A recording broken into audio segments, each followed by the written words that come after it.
স্ত্রী মূর্তি মহাশক্তি দেবগণের অংশ সম্ভূতা, দেবগণের সমষ্টিভূত তেজপিণ্ড এক পরবর্ণিনী শক্তিস্বরূপিণী দেবী মূর্তি ধারণ করলে এই দেবীর আনন শ্বেতবর্ণ, নেত্র কৃষ্ণবর্ণ, অধর পল্লব আরক্তিম ও করতলদ্বয় তাম্রাভ। তিনি কখনো বা সহস্র ভুজা, কখনো বা অষ্টাদশ ভুজা রূপে প্রকাশিত হতে লাগলেন।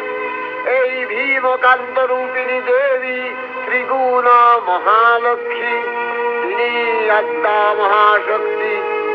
মহাদেবীর মহামহিমময় আবির্ভাবে বর্ণগীত। হিমাচল দিলেন সিংহবাহন, বিষ্ণু দিলেন চক্র, পিনাক পানি, শঙ্কর দিলেন শূল, চোম দিলেন তার দণ্ড, কালদেব সুতীক্ষ্ণ খড়গ, চন্দ্র অষ্টচন্দ্র শোভা চর্ম দিলেন, ধনুর্বাণ দিলেন সূর্য, বিশ্বকর্মা অভেদ বর্ম, ব্রহ্মা দিলেন অক্ষমালা কমণ্ডলু, কুবের রত্নহার, সকল দেবতা মহাদেবীকে নানা অলঙ্কারে অলঙ্কৃত ও বিবিধ প্রহরণে সুসজ্জিত করে অসুর বিজয় যাত্রায় যেতে প্রার্থনা করলেন।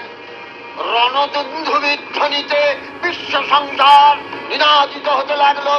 যাত্রার পূর্বে সুরনর লোকবাসী সকলেই দশ প্রহরণ ধারিণী দশভুজা মহাশক্তিকে ধ্যান মন্ত্রে করলেন অভিবন্দনা।